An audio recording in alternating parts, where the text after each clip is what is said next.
Boa tarde a todos. Sejam muito bem-vindos e bem-vindas. Sou Denise Dias, pós-doutoranda no programa de pós-graduação em Crítica Cultural na Literatura Estadual da Universidade Estadual da Bahia. É com imenso prazer que estou aqui com vocês agora, compartilhando o lançamento online do livro Pragmática Pós-Metafísica, o Infradireito na Literatura e no Cinema Brasileiros, de autoria da professora doutora Lícia Soares de Souza, que acaba de ser publicado pela editora Ápices de Curitiba. Professora Lícia é professora permanente do quadro de Crítica Cultural da UNEB, Campus 2 de Alagoinhas, associada na Universidade de Quebec, em Montreal, pesquisadora do CNPq. Publicou vários artigos na sua área de atuação: literatura comparada, Brasil-Quebec, semiótica, narrativa e fílmica, semiótica de telenovela e seriados televisivos no Brasil e no Quebec.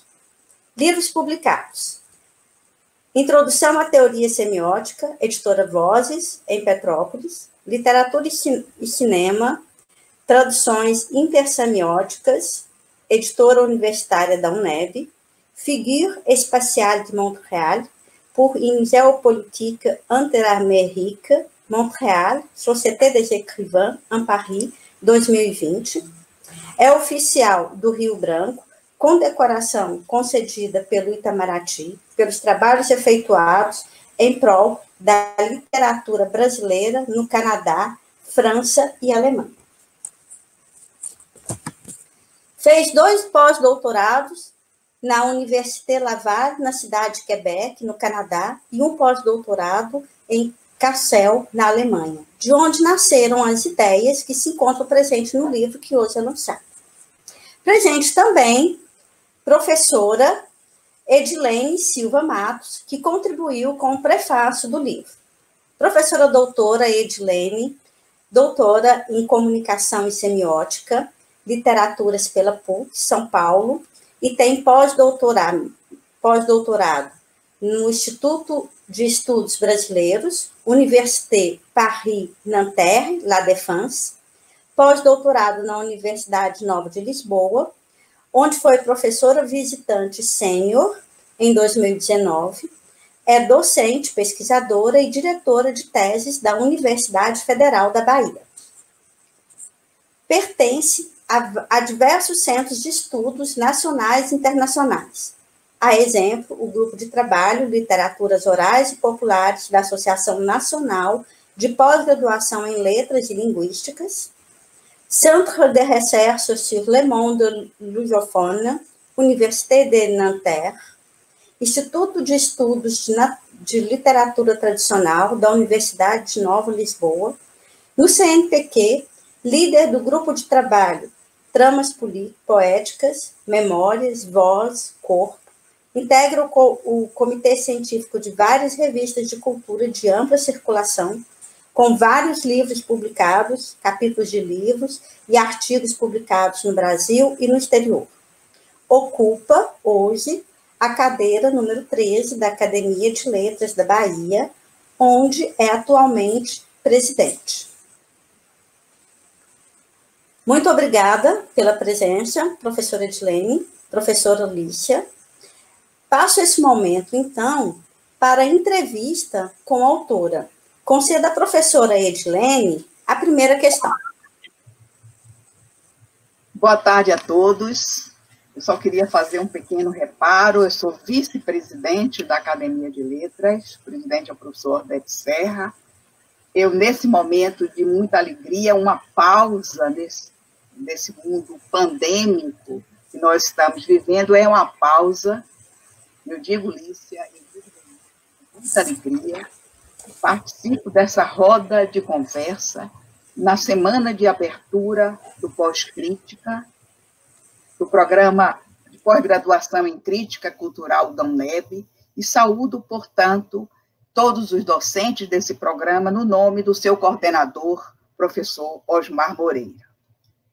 Bem, eu fui convidada por Lícia para prefaciar esse livro. O que é que há de especial nesse livro de Lícia Soares de Souza, pesquisadora de olhar multi-inter, transdisciplinar, voltado para questões de arte, sobretudo de literatura e de cinema, considerando a caminhada pelas veredas tortuosas do realismo pragmático pós-metafísico?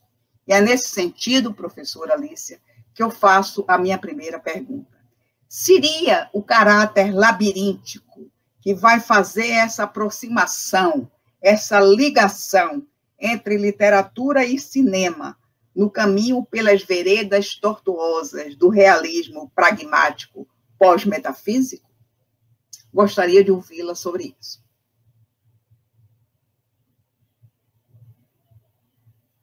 Viu ali o banner, escrito o lançamento, mas eu vou fazer uma aproximação assim, porque fica melhor para eu falar.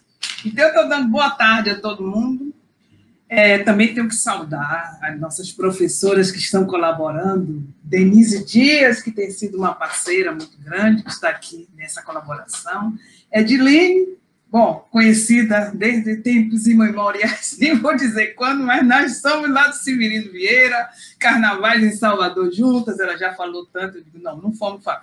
Bom, e eu tenho também que saudar o professor Osmar, coordenador do Pós-Crítica, que incansavelmente tem dinamizando esse programa com atividades, aulas, reflexões, grupos de pesquisa, seminários, rodas de conversa, e que nos tornou nossa quarentena até mais alegre, porque nós estamos sempre em interação com nossos colegas e alunos. Então, se a pandemia nos cortou do mundo, nós temos essa experiência aqui que une da visibilidade à produção das universidades, que eu nunca vi até algumas pessoas dizer assim, nós estamos com a pandemia de lives, eu disse, não, está colocando a produção dos universitários, das universidades públicas no ar. Nós estamos mostrando que talvez não tivesse toda essa visibilidade, né? Que é qualidade. Bom, eu tenho que agradecer também à editora Apri. Eu vi do site que vem do verbo apprendre, em francês, não é? Então, eu vou dizer também que nós já tivemos um pré-lançamento na live de Wagner Liseudes, Café com Prosa, e hoje é um lançamento mesmo com o livro já publicado, né? Então, eu vou até falar com o nosso público que eu tenho uns 2 exemplares aqui para sortear, e depois vocês dão um nome aí para a Denise, ela vai, no final nós fazemos um sorteio. Nós já tivemos essa. Então, eu vou começar a responder a pergunta de nossa colega Edilene, que fez um prefácio, eu agradeço, inclusive, pelo prefácio, em que esse labirinto, exatamente, é uma coisa que faz até o ineditismo da obra. Eu acho que é uma pesquisa inédita, sem modéstia, porque, você veja bem, nós vamos falar de um momento muito delicado.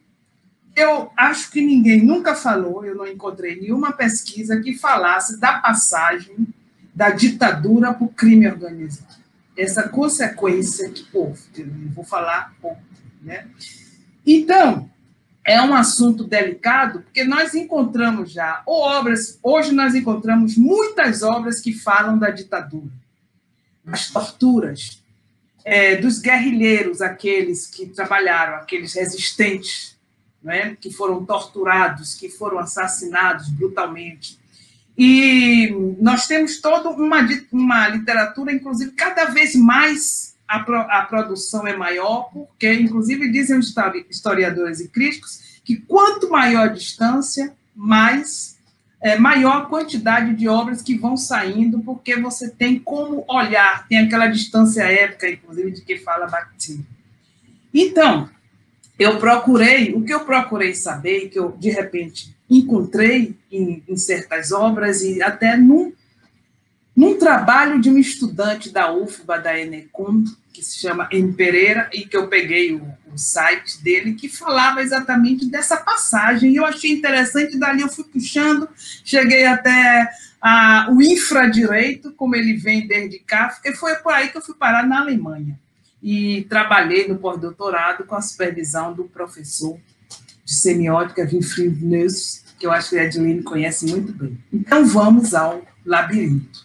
Porque o labirinto, eu falo disso aqui, nós temos uma representação espacial que vai desde as favelas, que já vem de Senzala, Cortiço, favelas. A favela vai passar pelos cárceres, e eu trabalho muito essa literatura dos cárceres, até chegar nas corporações. Nós vamos chegar, no final, é um spoiler que eu dou, nós vamos chegar da favela ao STF em Brasília. Olha o caminho. Vamos ver se eu consigo, eu não sei se eu vou conseguir. Bom, o labirinto, eu já até falo aqui, vocês que têm um livro, na página 91, quando eu falo da Sociedade de Direitos na Favela, eu começo falando, até me referindo ao mito de Teseu, que ele está na obra do meu colega Bertrand Gervais, da Universidade de Quebec, em Montreal, que ele trabalha sobre a linha interrompida da ficção, sobre esquecimento e memória. Então, ele vai dizer, para entrar no labirinto mítico, por meio da narrativa grega de Teseu, a gente tem que lembrar de suas derivas. Porque depois de ter matado o Minotauro, Teseu consegue fugir graças ao fio que lhe deu Ariane, ligado ao próprio inventor do labirinto, que é o Dédalo. Mas aí, como diz Gervais, que é um trabalho bonito essa linha interrompida, o episódio central do mito, a morte, ela é nunca descrita. Ignora-se como Teseu se organizou para destruir o homem, meio touro.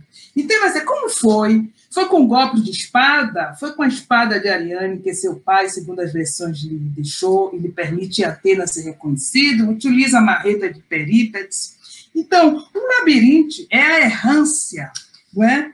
Que é provocada por uma quantidade de escolhas que mergulham o sujeito cada vez mais profundamente na confusão. E que nós vamos ver, por exemplo, a favela, a linha interrompida nos seus traços, a tensão fica à deriva, eles até, quando a gente vê isso no cinema, na literatura, a gente vê todo mundo assim meio confuso, meio correndo, tiro para lá, tiro para cá, aquela confusão toda, porque a precariedade urbana são habitações irregulares, como ela apresenta, até apresentada na obra de Zaluá e Alvito, na introdução do livro Um Século de Favela, assim, habitações irregularmente construídas, sem arruamento, sem plano urbano, sem esgoto, sem água, sem luz, tudo muito tortuoso, as veredas tortuosas de que fala Edilene.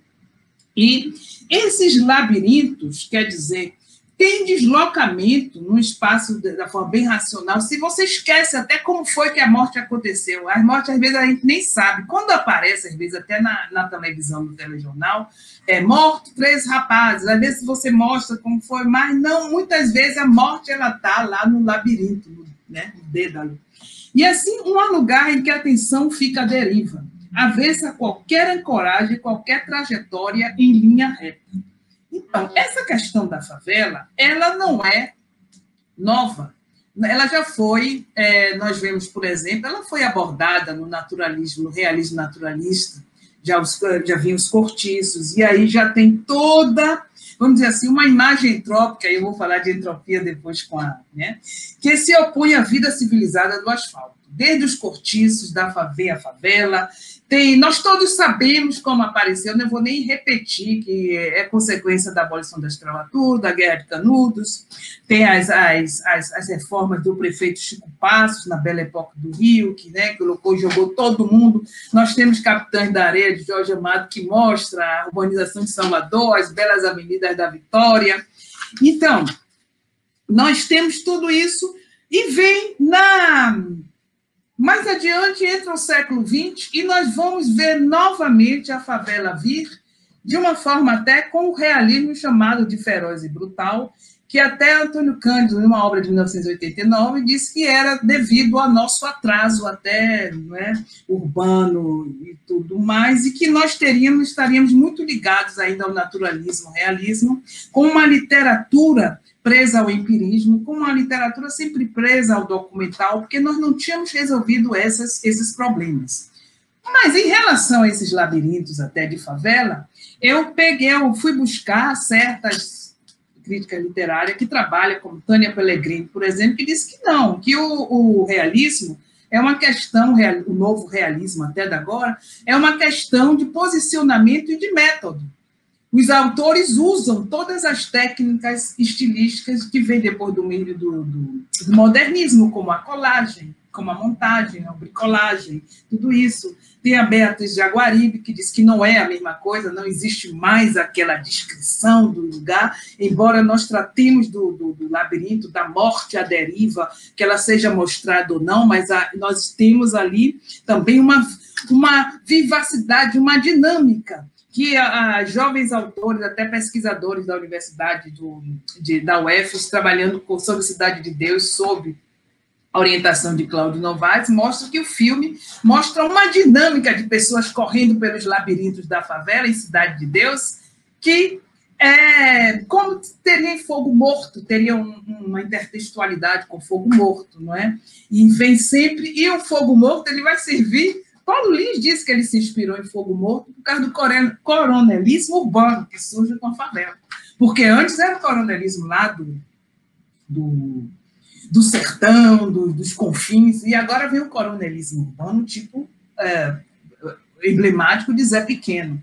E também tem a Terezinha Barbieri, que já no início do século também falou da ficção impura brasileira, porque ela vão falar, e dizer como a literatura brasileira ela teve uma influência, das vicissitudes históricas da época, mas também se inscreveu na agenda transnacional de desconfiança das grandes narrativas, dos referentes. Então, ela é uma ficção que ela vai buscar sempre esse diálogo, vai surgir dialógica, e traz muito do documental, inclusive na época, no início da ditadura, porque os jornalistas todos vêm.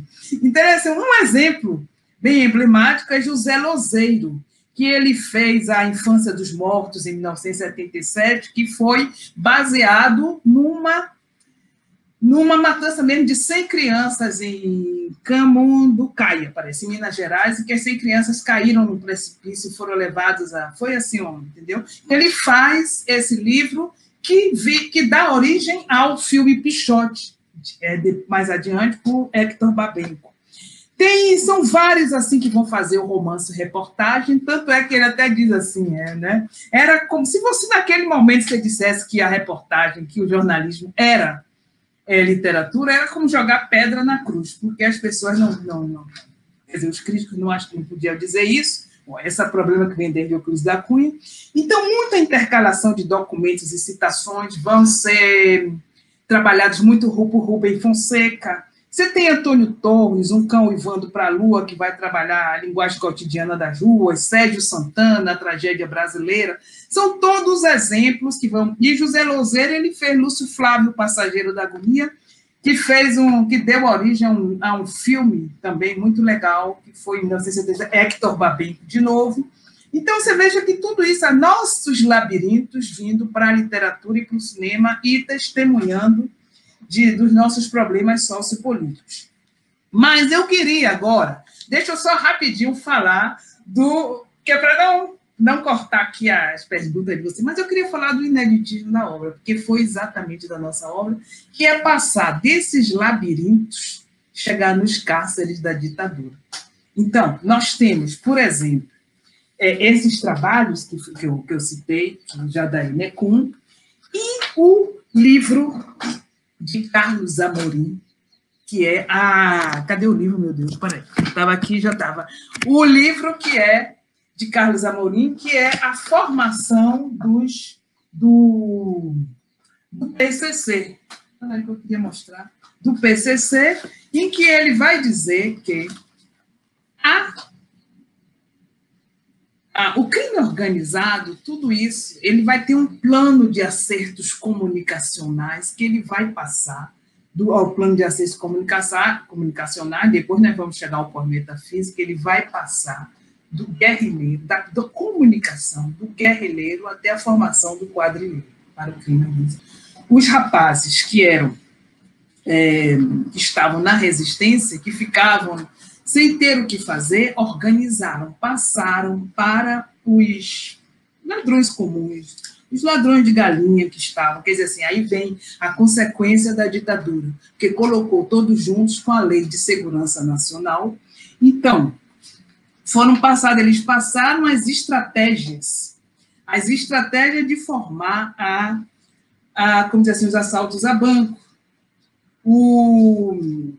de como formar, aqui achei, de como formar os assaltos a banco, de como fazer, de como se organizar. Então, um dos filmes que eu vou citar mais adiante, tem um diretor que vem e que fala isso, até ele falando, ele vai dizer assim, nós não sabemos o mal que estamos fazendo ao Brasil em colocar esses garotos juntos. Então, esse tema do encontro, ele é bastante trabalhado neste livro, inclusive desde Graciliano Ramos, com Memórias do Cárcere.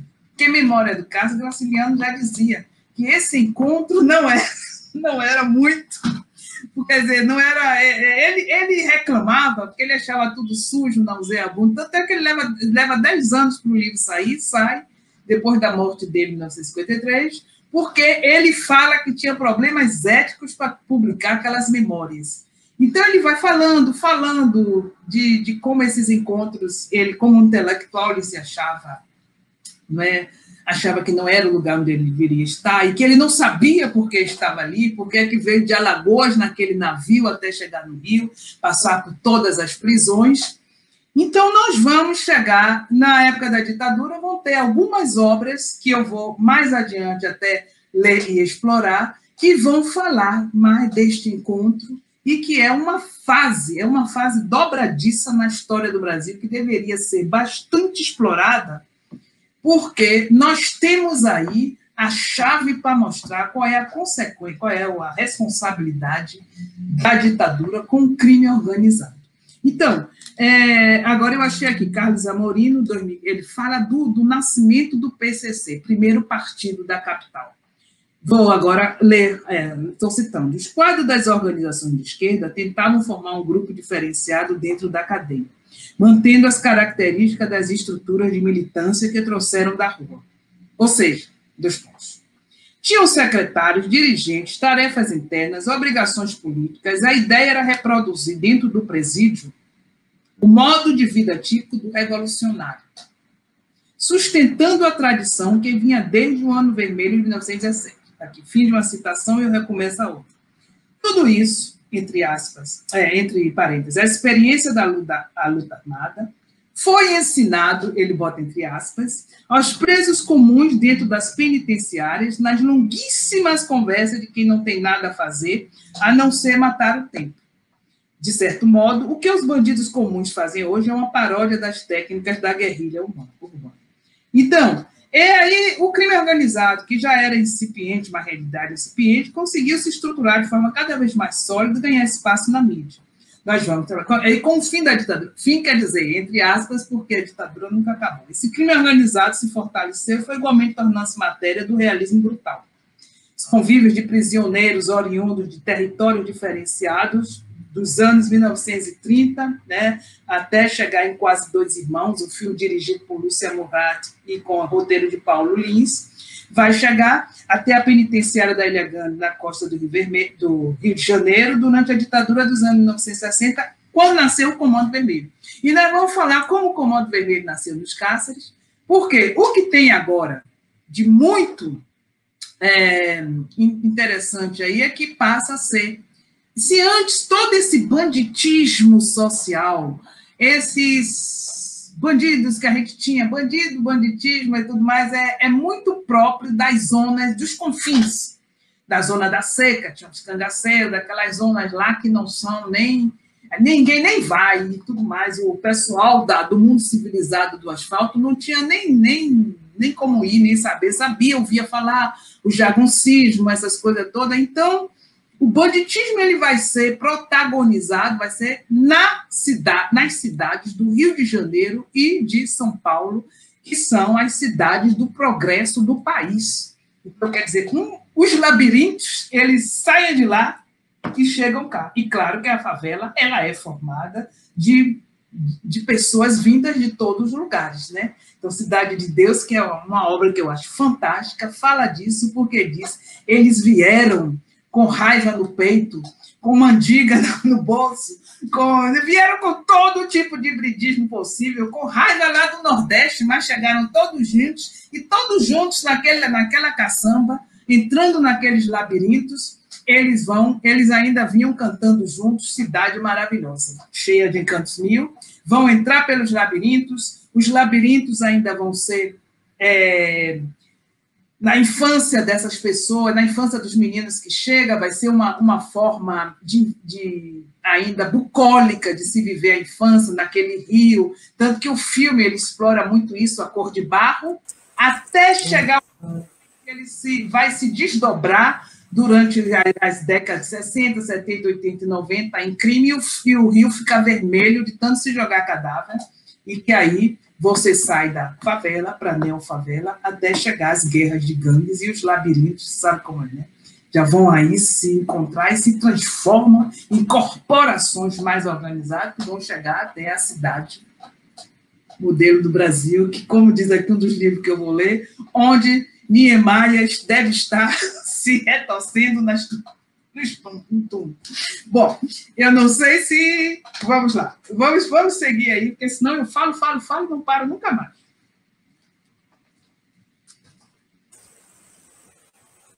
Bom, várias pessoas estão aqui no nosso momento online. Maísa Miranda, dando as felicitações, professor Roberto, professora Lourdes, professora Daniela, né? Muito obrigado por vocês comparecerem. Gente. Bom, continuando então, Lícia, a minha pergunta é o seguinte, já que você falou muito sobre esse momento pós-ditadura, eu queria saber como que você, na sua opinião, como que a literatura e o cinema conseguiram captar esse momento histórico da pós-ditadura? Bom, então, eu acho que eu já comecei muito a responder essa pergunta quando eu falei que foi já no início do século, né, quer dizer, com o início da ditadura, a literatura ela já vai, né, ela é assumida muito por repórteres, jornalistas que vão trabalhar com documental, porque é um momento em que a literatura era o único lugar onde eles poderiam falar. Eles estavam todos proibidos. Então, como a gente diz assim, são as vicissitudes da nossa história que não permitiam a censura, não permitiam que se falasse de outra forma. Então, eles vieram todos para a ditadura, ou para a literatura. Então, eu já falei de José Lozeiro, falei de...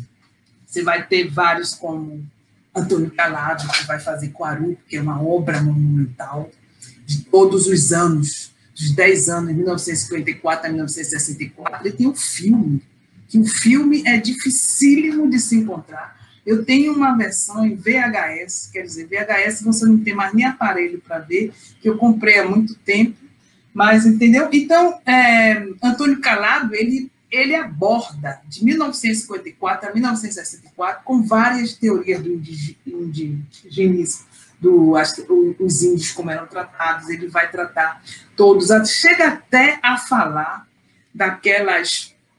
que teve aquelas forma de ensinar lá de Arraiz, em Pernambuco, me esqueci agora o nome, que ele vai colocar de alfabetização, ele fala de todos esses 10 anos, e segundo alguns historiadores, e vou dizer, eu até vi uma grande entrevista de José Celso Martinez, que eu adoro, que ele dizia assim, o golpe era para ser dado em 1954. Como Getúlio morreu, então, ele foi adiado para 64. Aí, Zé Celso diz assim, graças a Deus, porque aí nós tivemos bossa nova, cinema novo, teatro de arena, porque se fosse em 54, não tinha nada disso.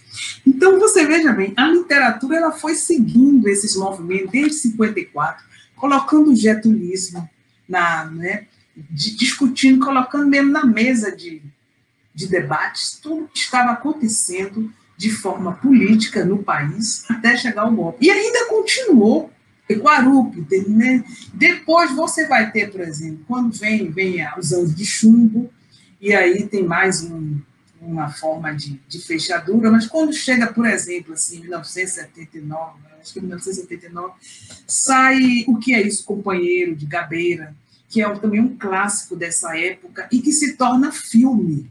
Foi um filme bastante discutido, porque, quer dizer, as pessoas que trabalharam na luta armada, na resistência, não gostaram. quer dizer que ele reduz muito a figura dos resistentes, fica aquele amor com o embaixador sai de herói, o embaixador dos Estados Unidos, mas foi muito importante aquele relato e aquele filme. Entendeu? Então, eu acho que eu já coloquei muito dos exemplos de como a literatura e o cinema foram lá buscar esse momento histórico. Então, por exemplo, nós vamos ver mais adiante. Eu gostaria... bom, vamos seguir aí para ir mais para o pós-ditadura. Eu queria ainda...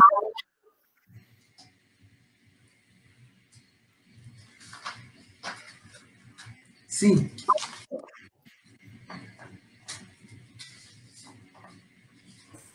Professora Denise.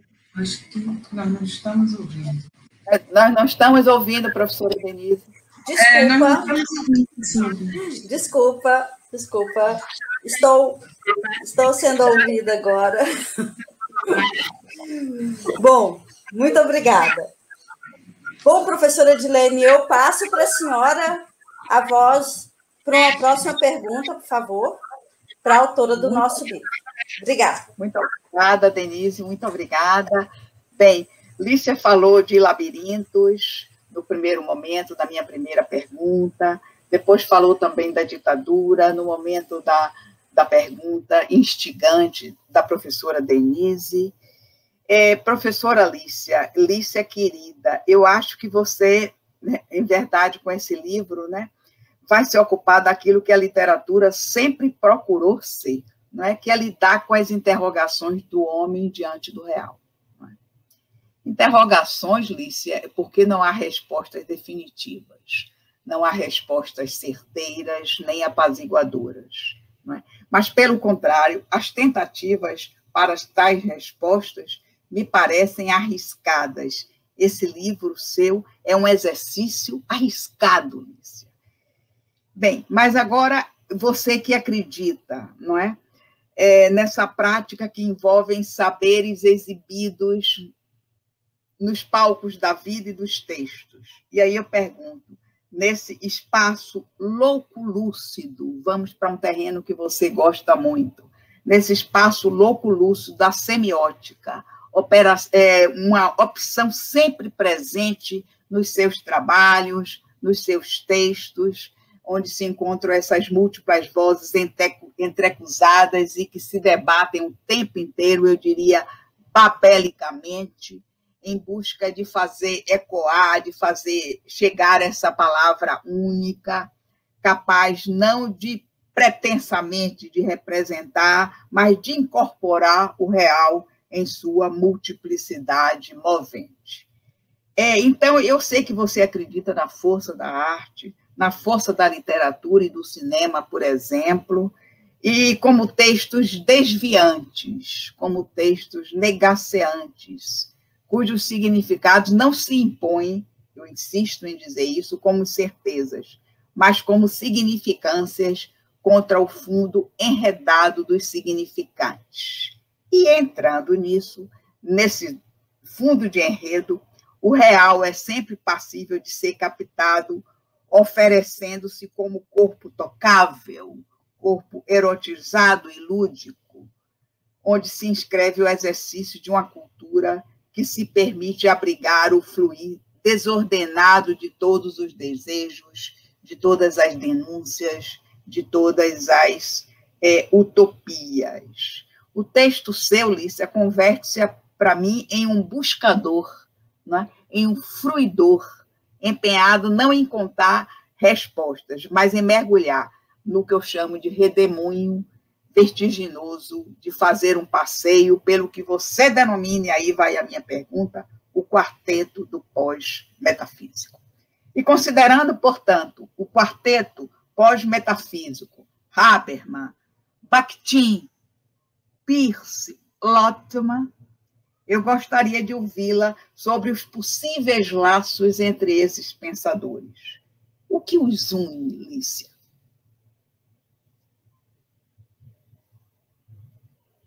Não estamos ouvindo, Lícia, o seu microfone. Não. O seu microfone... Fechou, não sei, alguém fechou, porque eu deixei aberta, deveria ter fechado na hora que você falou. Edilene, minha querida, também, amiga, foi uma intervenção muito bonita, você acabou de fazer, brilhante. A pergunta é, exatamente, muito instigante. E, como você disse, aquilo que eu mais gosto de fazer, que eu ficaria 2 horas falando, mas eu vou procurar os caminhos mais, senão eu não chego em outro, nos filmes e nos romances que eu quero chegar. Isso mesmo. O caminho semiótico, você falou, louco lúcido, que coisa mais bonita, eu fiquei até emocionada. O quarteto, esse quarteto aí que eu inventei de botar junto, que na hora me deu uma dor de cabeça danada, mas eu disse, mas eu vou botar eles todos juntos, porque eu acho que eles são todos amigos. Eu sempre disse. Eu trabalhei muito com Habermas, Bakhtin, Peirce, vim descobrir Lotman depois, eu digo até que é meu caçula nesse negócio louco, lúcido que você falou aí, foi o caçula, foi Lotman, que ele entrou depois, mas ele é até mais velho, que ele faz a semiosfera dele em 1960. Bom, a metafísica, ela sempre existiu, mas aí sempre teve um uso confuso em todas as ciências, e a antimetafísica, quando se quer falar com a modernidade, quando se quer, até a pós-modernidade, se quer negar a metafísica, o sentido se torna ainda menos claro. Habermas, ele tem um trabalho que chama Pensamento Pós-Metafísico, e que ele vai ligar à guinada linguística do século XX. Nós vamos lembrar que Habermas, ele trabalhou com aqueles teóricos e pesquisadores da Escola de Frankfurt, né? Benjamin, como é o nome? Marcuse, Adorno. Então, eles estavam ligados aos problemas, por ele não era apenas língua, ou não era apenas estilo, eles estavam ligados ao problema da alienação das pessoas no mundo industrial e tudo mais. Então, com a guinada linguística, ele vai construir uma teoria da racionalidade comunicativa, em que ele vai privilegiar a interação, a intersubjetividade. Ele vai dizer tudo é intersubjetivo, não existe, a filosofia não deve mais procurar relações do sujeito com objeto, as relações agora são sujeito com sujeito. É o para em si que Sartre falava, né? E ele vai buscar, ele é muito influenciado pelos atos de fala para criar seu mundo da vida, que é o emaranhado da vida, que se opõe, ou se opõe, nada aí se opõe nesse trabalho, que vai interagir ou mesmo se contrapor ao sistema. Aí, bom, eu fiz, acho que uns 15 dias, uma live para a Universidade do Sul, que era Introduções das Teorias Semióticas, e eu falei muito Saussure. Então, a gente lembra a língua e a fala. A língua e a fala vão estar sempre presentes em todas as ciências humanas no século XX, e uma certa forma de fazer sistema e mundo vivido é como se fosse língua e fala. Só que nós já estamos aqui no pós-estruturalismo e Habermas vai ligar o sistema, embora tenha essa guinada linguística, ele vai ligar o sistema a finanças, a poder, e o mundo vivido vai ser aquele mundo onde as relações estão, o agir comunicativo, as pessoas estão falando e ele vai ter muita influência daqueles linguistas tipo Wittgenstein, Austin, Searle, Frege, Gries, que são aqueles que vão da até a originalidade do discurso do lado do lado, agora me esqueci o nome, falando do germânico, bom, e porque tem a linha também francesa da análise do discurso, que é a que eu prefiro mais, que vem com Foucault, Peixet, Manguenot, Charrodot, que eu prefiro mais porque aborda as questões institucionais. Mas Habermas, ele tem uma influência desses aqui, Austin, Searle, Frege, Gries. Então, esses estudos pós-estruturalistas, vocês vão abandonar, ele vai buscar o mundo da vida, como funciona como sistema, sustentação para ação comunicativa. Tudo é negociado com argumento. Ele fala de coação não coativa, que você não coage ninguém a pensar assim, tudo é no diálogo.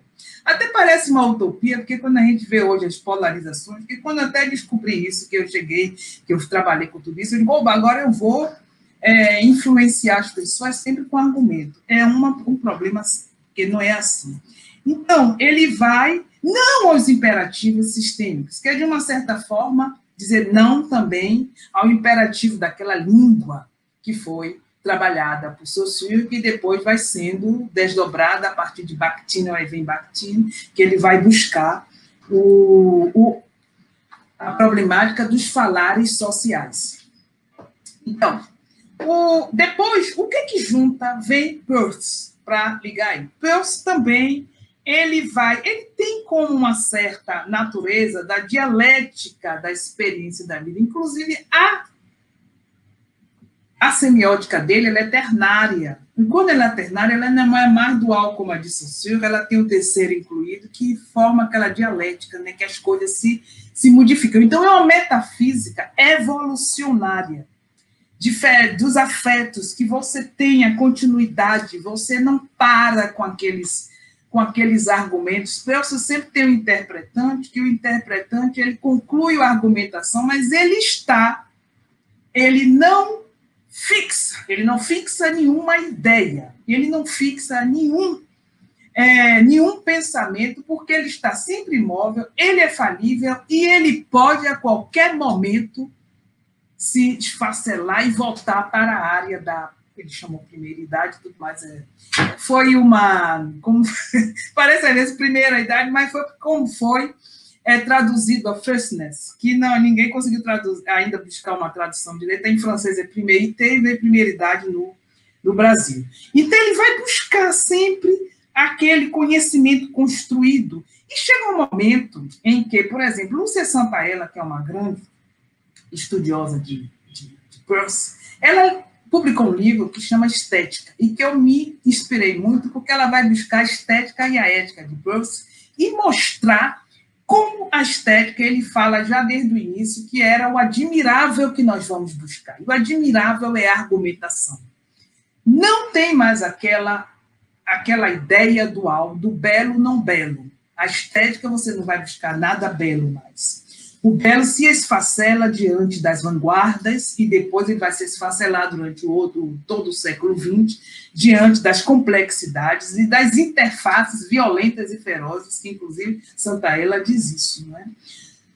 O ideal estético não é mais você buscar beleza, é buscar o admirado, e o admirado é na potencialidade das sensações, dos afetos, vai buscar concreção, crescimento do signo. O hábito não é mais um reflexo condicionado, mas é um processo mental guiado por leis flexíveis. Então, na outra live, eu até falei da ideia, que também lembra agora da teoria da ação comunicativa, que a Habermas chama de TAC, que eu acho tão bonitinho, a TAC, que lembra muito Peirce nesse sentido da evolução dos signos.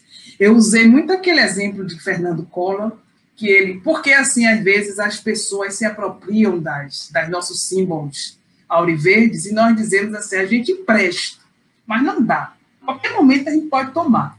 Eles ficam de verde e amarelo, assim, tal. Então, Fernando Collor botou. Desde aquela época já existia a história, nossa bandeira não é vermelha. Então, saíram de verde e amarelo para lá e para cá.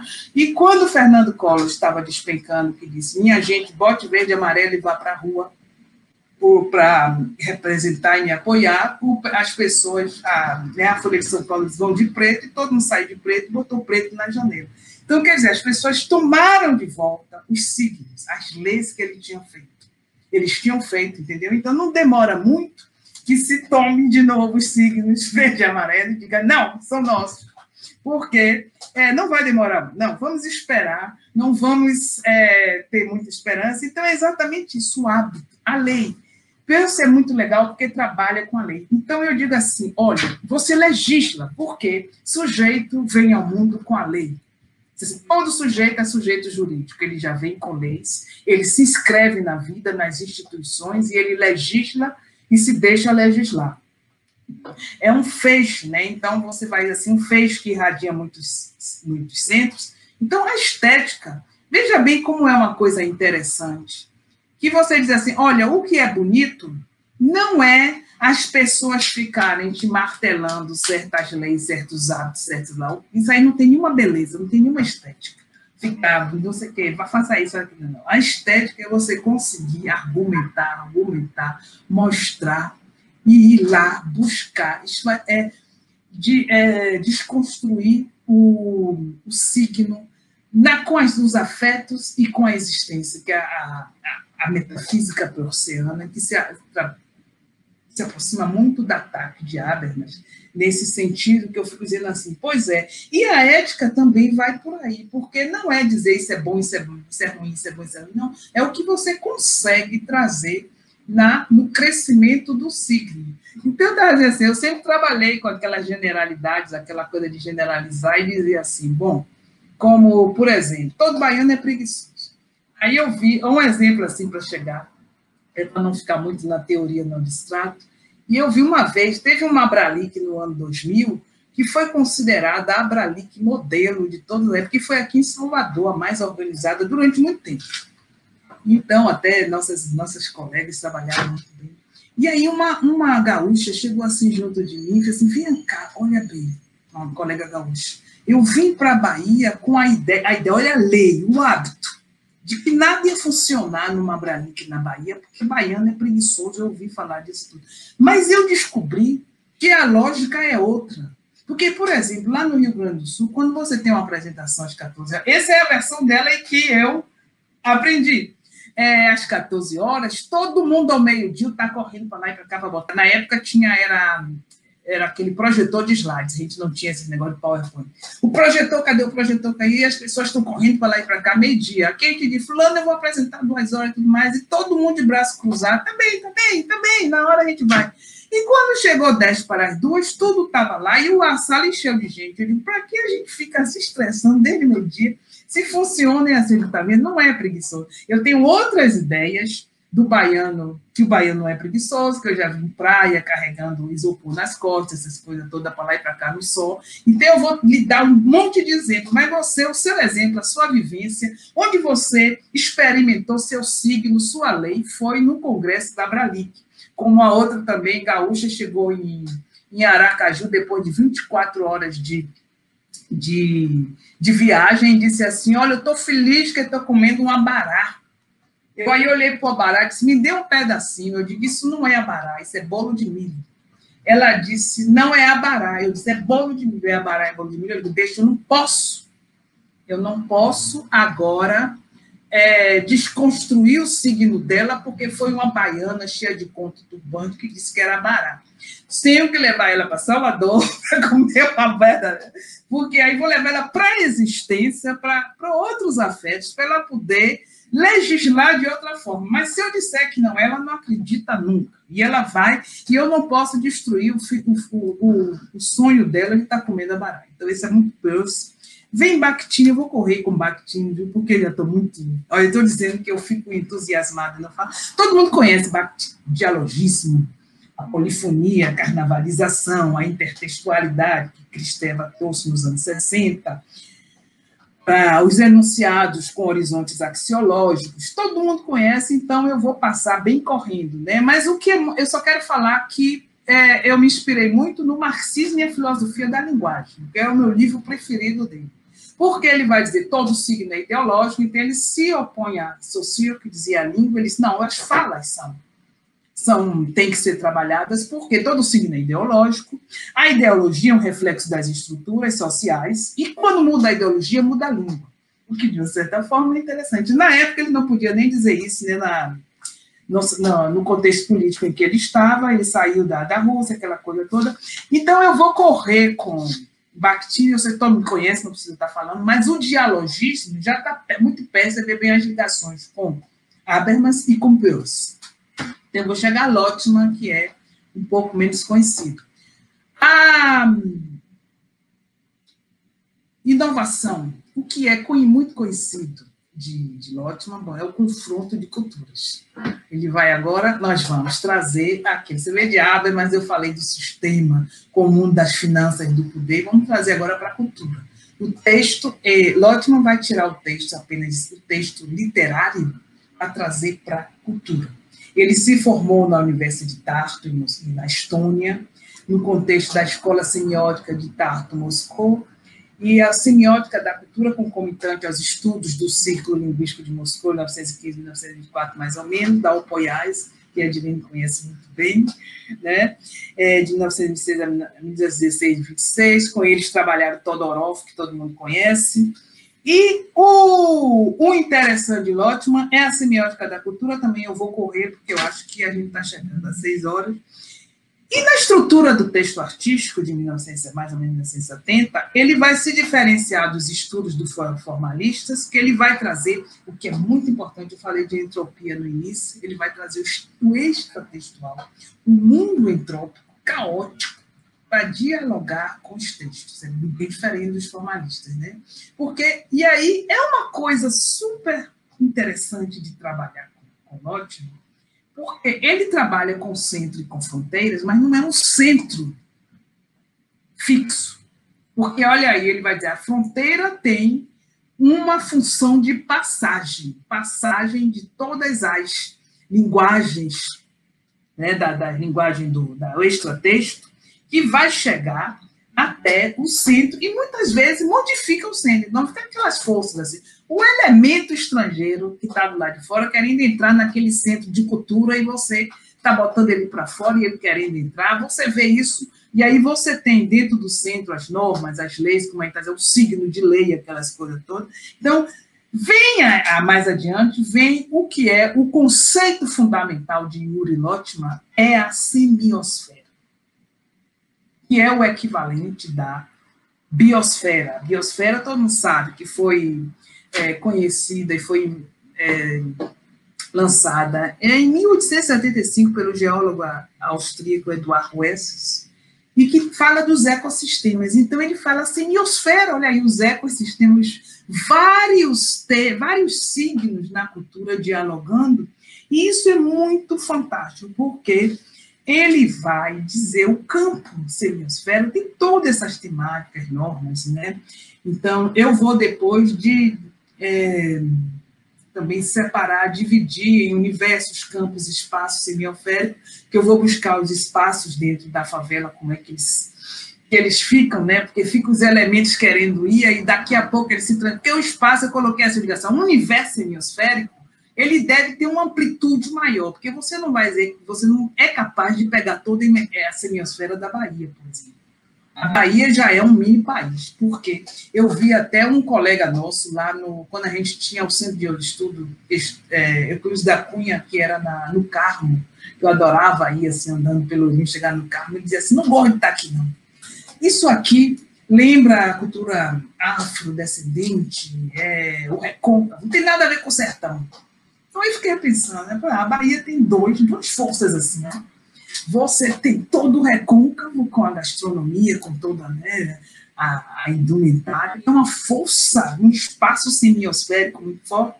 Aí você vai andando para a Feira de Santana, aí já tem lá a Princesa do Sertão, e aí começa a entrar na carne do sertão, né? Já mudou, não tem mais o peixe de muqueca, não tem nada disso, você entra mesmo no mundo do sertão, já outra vegetação, tudo mais. Pois é, olha aí, a gente pode trabalhar a cultura, vamos buscar os espaços dentro de uma amplitude semiosférica, como dizer assim, eu peguei a amplitude semiosférica de um espaço capitalíssimo mesmo, selvagem, do progresso, para colocar meus espaços de favela, os espaços, os momentos de concorrência de espaços menores, que eu chamei espaço, e o campo.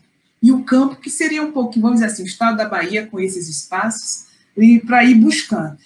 E eu queria até falar, se eu não tiver muito claro, a Edilene vai falar, porque ela conhece muito bem semiosfera, a teoria da cultura, mas o que eu queria falar era de uma emissão que eu vi na Rede Bandeirantes, que falavam de biosfera. Então, o repórter pergunta para os pesquisadores, diz assim, o que é que vocês esperam de falar de biosfera, de diversidade biológica, Amazonas e tudo, não sei quantas plantas até que podem se tornar carne, mais, e toda essa riqueza da biosfera brasileira. E eles dizem, o que é que você espera para o Brasil em 2030? Eles disseram, uma biosfera mais, né, ampla, espaços da biosfera, mais diversidade da natureza, mais conhecida, mais trabalhada, mais dedicação. Olha, isso serve para a semiosfera. O que esperamos do Brasil em 2030? espaços semiosféricos vivendo em, não vamos dizer harmonia, porque harmonia é uma coisa que, né, porque o espaço semiosférico, ele tem uma aparência de homogeneidade, mas não é homogeneidade, não. O que pode estar acontecendo é sempre isso, esses diálogos entre linguagens heterogêneas. Por isso que a favela, ela nasce heterogênea e ela vai se ampliando. Infelizmente, aí vem ao outro lado, que está ligado ao pós-metafísico, porque eu escolhi Habermas, que Habermas vai entrar pelo direito, pelo sujeito jurídico, e eu vou chegar até o infradireito, mas eu agora deixo parar para vocês falarem um pouquinho, porque senão eu não vou parar mais nunca.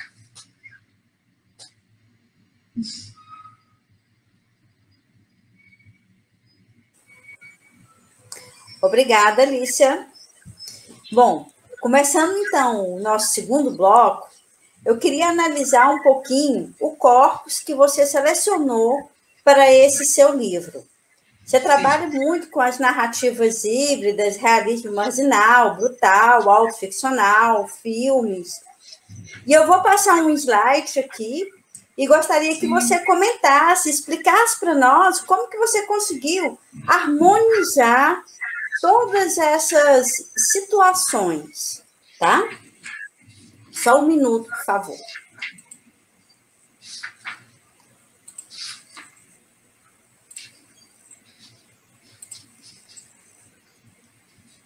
Gostaria que me informasse se vocês estão... meu livrinho.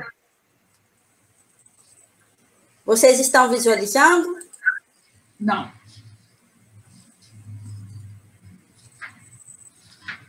Vai entrar agora, Denise. Entrou? Então tá. Entrou, agora entrou.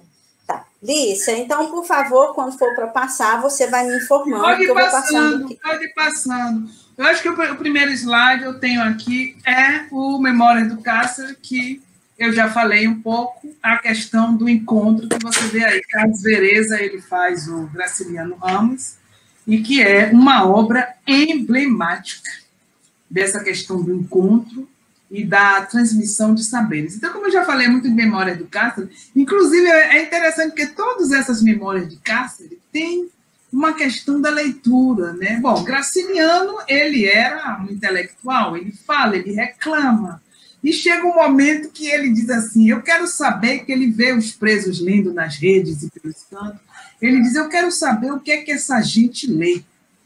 E aí ele chega lá e vê que estão lendo Jorge Amado.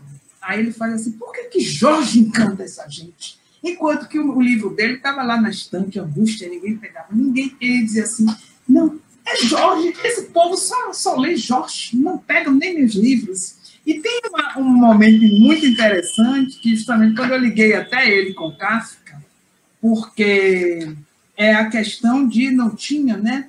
O cara é condenado uma bela manhã, é preso como ele, e ele fica o tempo todo sem saber o que foi. Ele fica atrás, olha aí, já entra o infradireito. A questão da ausência. O infradireito é a ausência do direito, do Estado de Direito, e depois, à luz das teorias de que já falamos, da semiosfera, de Bakhtin, tudo mais, da lei, essas pessoas desassistidas e à deriva no labirinto, elas vão fazer suas próprias leis. E aí é justamente o que muitos autores chamaram de fantasmagoria jurídica, que vão fazer as leis. Eles julgam, eles matam, eles têm a lei dele porque eles estão fora do Estado de Direito. Entendeu? E aí vai chegar... eu quero chegar até lá no... Sim. Então, quando Graciliano Ramos conta que saiu da prisão por intermédio do grande advogado Sobral Pinto, contratado por José Lins do Rego para libertar o amigo, ele perguntou-lhe, ora, doutor, para que tantas minúcias? Como é que o senhor vai preparar a defesa se não existe acusação? Não há processo. E o advogado replicou, dê graças a Deus, porque... Por que é que o senhor está preso? E Ramos diz, sei lá, nunca me disseram nada. Aí Sobral fala, são os idiotas. Se eu fosse chefe de polícia, o senhor estaria aqui regularmente com processo. Aí o Graciliano fala assim, mas muito bem, onde é que o senhor ia achar matéria para isso, doutor? Aí o Sobral diz, nos seus romances, homem, com as leis que fizeram por aí, os seus romances dariam para condená-lo. Então, você veja bem, é uma coisa difusa que você está, como a gente falou de primeira idade, você não, eles sabem que tem alguma coisa que não, mas que não está, que está contra o regime, contra o sistema, mas ele não tem como formular o processo, né, a defesa. Então, justamente, ele questiona, transforma em fonte de questionamento o discurso jurídico, que seria uma forma monológica, apesar de ser manipulado por várias vozes de peritos e técnicos, testemunha, não é? Mas não, ele tem que seria muito, o discurso jurídico, ele deveria estar no regime da polifonia, no regime do dialogismo, mas aí como é que vai acontecer? Em certos sistemas políticos, ele toma uma forma monológica. E uma forma sem argumentação, porque você não sabe como é que as premissas se articulam para chegar em certa conclusão. Né? Quando diz assim, fulano é preguiçoso, Beltrano é assim, Beltrano é assim, pá, você não vai. Brasileiro é ladrão. Existem ladrões, mas não é uma coisa geral. Então, vá passando aí, porque eu tenho... Professora Edilene, a senhora tem alguma pergunta sobre as memórias do cárcere, sobre essa questão? Posso passar para frente? Pode passar para frente. Chegamos em Cidade de Deus, Paulo Lins. Eu estou mostrando aqui, talvez a Edilene tenha uma questão aqui a fazer, porque nós já passamos, já estamos lá na fase mesmo do crime organizado, em que Zé Pequeno treina as crianças para o crime, né, para matar. E essas crianças, mais adiante, no segundo slide que está ao lado, elas vão se unir para matar Zé Pequeno e elas vão claramente para o Comando Vermelho. Então, aqui estaria, por exemplo, nós já estamos na fase do chamado Paraíso Perdido, que era a favela, que você tinha. Na favela tinha aquele lado órfico, da questão da arte, tanto, né, da felicidade chamada ali, onde você está pertinho do céu, como falou Erivelto. Você está ali pertinho do céu, mas você já chega à favela para dizer. E eu sei, por exemplo, que eu frequentei muito favela, ia brincar quando eu era criança, e eram lugares pobres, e eu, como vivia sozinha, eu fui muito sozinha durante muito tempo, sem irmãos, então eu ia para lá para brincar, e eram lugares assim, né, que depois foram se transformando, como a gente sabe. Então, a questão do problema até, a gente vem a outro mito, que é o mito de Orfeu, o Orfeu Negro, um dos mais doces do mundo, que teve o filme que internalizou a imagem do Brasil, que ganhou a Palma de Ouro em Cannes, o Oscar do melhor filme estrangeiro, de Marcelo Camus. E ele falou muito dessa questão do Orfeu, que a Margarida Eurídice fez. Foi uma obra muito interessante, porque o mito, conservando matriz do amor, dedicado que o poeta reserva à sua musa, né, que era cobiçada pelos invejosos, Vinícius de Moraes colocou o teatro no Teatro Experimental do Negro, que estava em plena ebulição da época, mas foi a primeira vez que uma peça com um elenco totalmente negro foi apresentada no palco do Teatro Municipal do Rio. É bem verdade que tinha o prestígio de Vinícius e a parceria musical com o jovem maestro Antônio Carlos Jobim, que aumentou o interesse público. A peça contou igualmente com o cenário do arquiteto Oscar Niemeyer, que estreava no teatro. Então, você veja bem, essa ousadia de Vinícius tem que ser assinalada, porque foi em 1942, o movimento estético literário, que é conhecido como negritude, ele só vai, liderado por Leopoldo Sambor, só vai sair em 1948.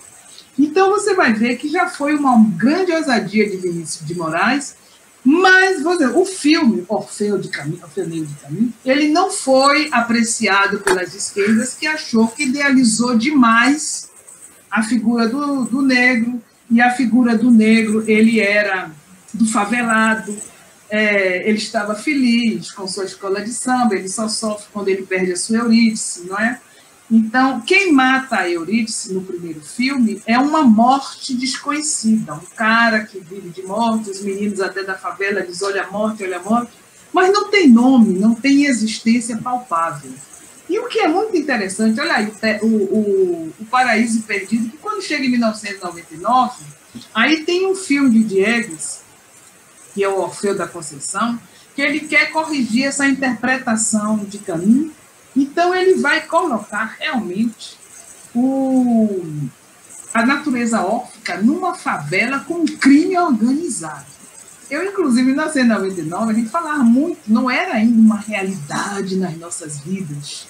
E quando eu fui assistir, porque eu vi 50 vezes o primeiro Orfeu, então eu fui ver esse Orfeu, saí decepcionada. Poxa, porque não tinha, para mim não tinha existência aquele filme, aquele traficante de droga matando Eurídice.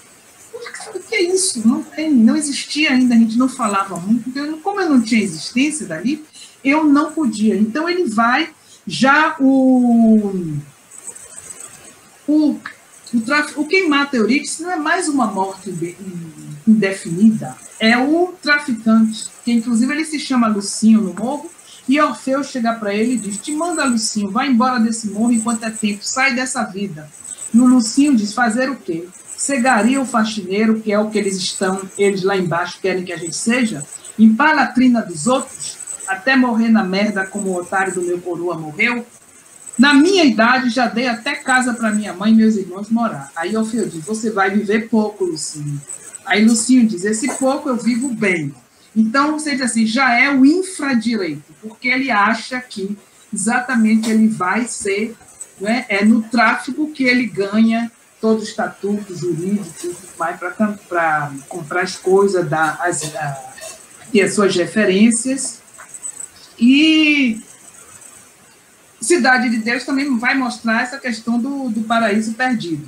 Mas aí, vamos dizer, a Cidade de Deus ainda ela tem uma questão muito interessante, que é o referencial dos meninos, dos malandros, dos quadrilheiros, como estão chamando, porque é falada sobre a infância, mostra como eles tinham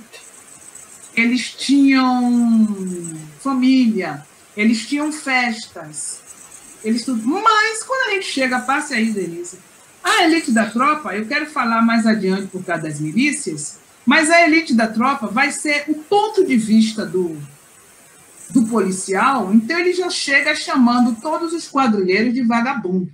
E ele dizendo, eu só tenho... Aí, realmente, a elite da tropa 1 heroizou o Capitão Nascimento, mas foi exatamente fazer um heroísmo do infradireito, que o Capitão Nascimento entrava, torturava, fazia... Né, eles chegam até a matar o baiano, que era o traficante, que inclusive no filme ele pede, não dê tiro no meu rosto não, porque eu não quero ser um cadáver desfigurado, e ele chega assim, né? Mostra, e ele se tornou um grande herói, que foi quando chegou na Elite da Tropa 2, no livro eles tiveram que fazer uma metaficção historiográfica para desfazer essa impressão do heroísmo do Capitão Nascimento e dizer que ele seria julgado. Porque, nesse momento, eles vão até falar, olha, nós trabalhamos muito para desfazer os traficantes de droga, o crime organizado, mas caímos na mão de outro. Tanto é que é Elite da Tropa 2, ou Elite da Tropa 2, ou Tropa da Elite 2, o inimigo agora é outro. Cai nas mãos da polícia, das milícias. E as milícias vão realmente dominar todos, antes eles chamam assim do espaço semiosférico da favela, porque trazem leis, trazem, né, as pessoas só podem comprar gás da mão dele, TV a cabo, aquela coisa, e são tão violentas, ou até mais até do que o próprio tráfico. Então as pessoas dizem assim, caímos em outra, eles vão falar sempre, nós temos dois inimigos, o traficante e a milícia. Se ficar o bicho pega, se correr, né, como é que diz, o bicho... Não, se ficar o bicho come, se correr, o bicho pega. Porque se você sai de um, cai nas mãos de outro. Então, vai aí, Denise, vai passando, pronto. Aí é que chega agora eu trabalhei em Carandiru também, com as bases, né? E chega no 400 contra 1, que é um livro e filme, que eu gostaria que todo mundo visse, assistisse, lesse, porque aí tem a história. Ele chama William, não saiu aí, William de Souza Lima, eu esqueci de botar o nome dele, ele morreu em 2019, acho que ele estava preso com tornozeleira, mas ele morre em 2019, o outro, Luiz Mendes, que fez Memória do Sobrevivente, morreu ano passado, eu até pensei que foi de Covid, mas foi de um aneurisma. 400 contra 1 é um livro emblemático dessa problemática que nós estamos abordando, porque ele vai falar, ele é o fundador do Comando Vermelho. Ele era chamado, o personagem chama o professor, porque ele é o professor, ele estuda os manuais da guerrilha, ele estuda tudo, ele absorve todo o saber, né, dos meninos que estavam ali junto com eles, e ele forma o Comando Vermelho, que antes ele chama de Falange Vermelho, que é para salvar os companheiros. Então, como a Falange Vermelha nasce com um objetivo humanista, coisa que ninguém sabe, né? Que é para salvar o professor. Vocês têm que ler esse livro para saber da história, e ninguém sabe dessa história. Então, até o prefácio, que ainda é Roberto César Fernandes, que faz o prefácio do livro 400 contra 1, História do Comando Vermelho, que personagem, então, é este que compõe a autoria e objeto deste livro? Um tipo duro, com certeza, curiosamente pouco afeito a bravatas. É como se não precisasse delas. Tampouco faz o gênero messiânico de um lampião, nem passa a imagem de um vítima inocente, alvo de uma sorte infeliz ou de um destino maior. E o professor, ele, enquanto está no cárcere, aí você vê o cárcere, o sentido panótico da disciplina, e eu aprendi muito sobre questão de disciplina do cárcere com Denise Carrascosa, que eu fui convidada pelo meu amigo Décio Torres para trabalhar, para estar na banca dela de defesa, e ela trabalhou Memória de Sargento Sobrevivente, Carandiru, isso, e eu aprendi muito com ela, entendeu? E aí eu fui ver nesse corpus, eu sempre cito ela, porque ela trabalha a questão do panótico em Foucault, e olha aqui o que o William também disse, eles são memórias de um sobrevivente como o William, eles têm aquele, como o Denise chama, investimento de si naquela técnica disciplinar, que eles descobrem os autores clássicos na prisão e com eles dialogam para fazer a autobiografia. Ele diz assim, olha, o William diz assim, sigo pensando como é difícil começar a contar nossa própria vida. Brás Cubas não sabia se iniciava suas memórias pela cena de seu nascimento ou de sua morte. A mim não são dadas tais opções. Personagem real, não morri e tampouco me recordo como nasci. Minha primeira lembrança, ironicamente, já envolve polícia e justiça. Então, ele vai ter todas essas citações, que nós chamamos de citações cultura, ele vai citar, dinamizar intertextualmente, por isso que a gente trabalha, vai voltar em questão do espaço semiosférico do cárcere, que é a passagem entre a favela e o asfalto do progresso, né? Porque aí na favela é o espaço dobradiço, que vai trazer essas pessoas para o asfalto depois. Esses cárceres, eles citam Che Guevara, Regis Debray, já estão, e tem uma aprendizado. O filme é interessante, porque mostra como eles, mostra essa questão do aprendizado. Veja bem a imagem embaixo, eles estão na cela, quem faz o professor, que está ali no canto, a imagem não está muito clara, é Daniel de Oliveira. E esse aqui é Jonathan, parece que é Jonathan Azevedo, é um excelente ator que está aqui no meio, que ele faz o papel de um ladrão comum. Então, os outros estão mostrando para ele o manual da guerrilha. E ele chega assim e está dizendo para os colegas, gente, eu nasci ladrão, eu roubei toda a minha vida. Eu nunca precisei ler livro para aprender a roubar. Por que agora vocês vêm com essa história? Aí os outros dizem assim, não, porque agora é organizado. agora tem organização. Eu disse, eu não quero saber de organização, minha cabeça dói com livro, eu sei roubar e pronto. Não precisa aprender. Mas disse, não, agora é organizar. E depois eles vão organizar e eles mostram como eles vão já assaltar o Banerjee, com toda a linguagem, com toda aquela linguagem que tinha os guerrilheiros, né? Os resistentes, não vou chamar de guerrilheiro, os resistentes que diria assim, que entravam e diziam, aqui nós não estamos roubando dinheiro, nós estamos desapropriando o dinheiro burguês. Então, eles aprendem toda essa história e vão. Então, o professor coloca, porque tem também a metaficção, tem metalinguagem no filme, e o professor diz assim, o pessoal da ditadura colocou o assalto, né? Responsabilizou o pessoal da resistência para poder responsabilizar por este assalto. Eles não tinham confiança mais, não tinham confiança no nosso potencial. E eles diziam assim, melhor para nós. Então, eles levavam dinheiro para a favela e tudo mais, e depois eles traziam, eles vinham e conseguiam liberar os companheiros, tirava daquela tortura, porque os ladrões comuns estavam passando pelas mesmas torturas, pelo mesmo castigo que eles imputavam lá na Lei de Segurança Nacional aos resistentes. Né? Então, eles diziam, não, tem que tirar, não é para estar assim. E ele, em determinado momento, ele diz assim, não, mas nós conseguimos a formação política dos presos, o objetivo e a missão da Falange Vermelha, na época.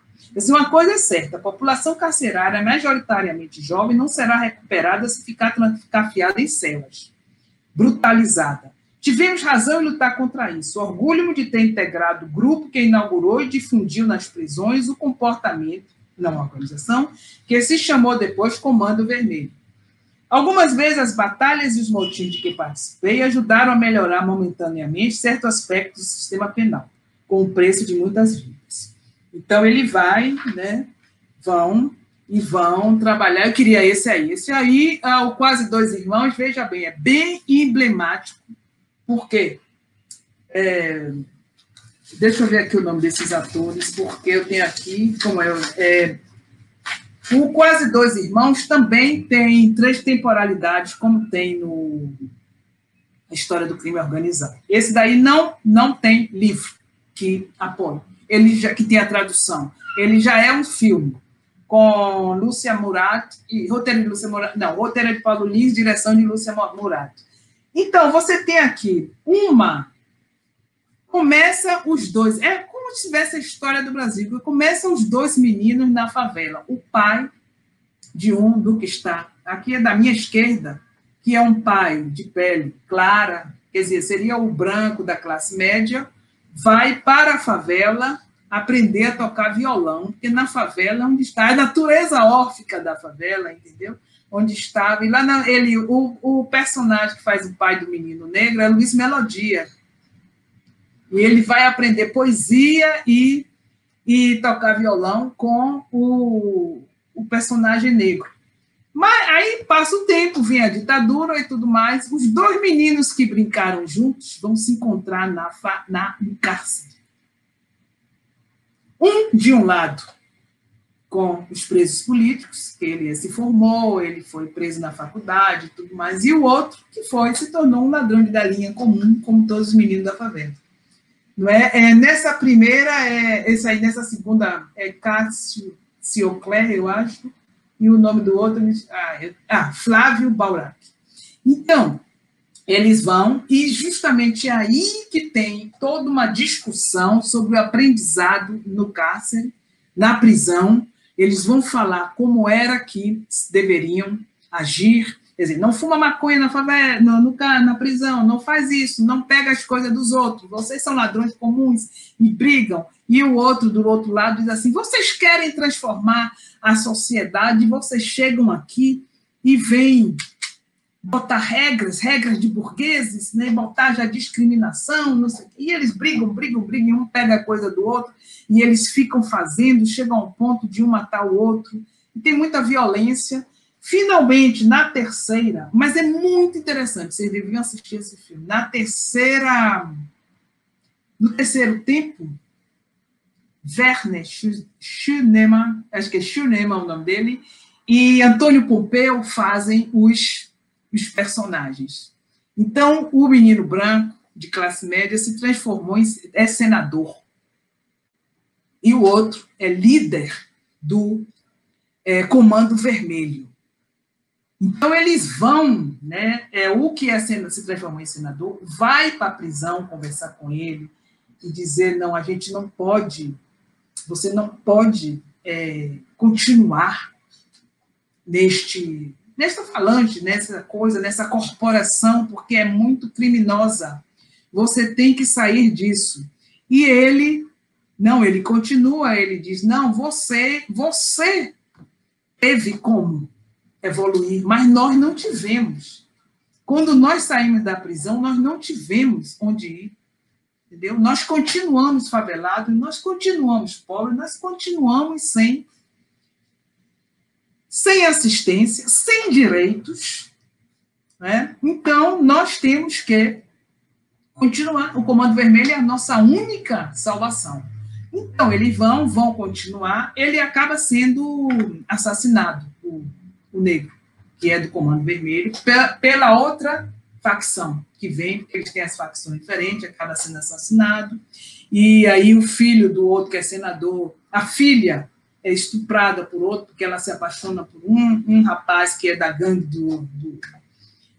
do amigo dele, ela é estuprada, e ele com Marieta Severo, que faz a mãe, acabam no hospital com a filha, numa terça-feira de carnaval, e aquilo é muito emblemático, porque tem eles andando no meio dos palhaços, das pessoas em alegria, cantando e tudo mais, porque sempre o carnaval está presente, né, na cultura da semiosfera brasileira, e aí, bom, eles vão e acaba assim com aquela música bem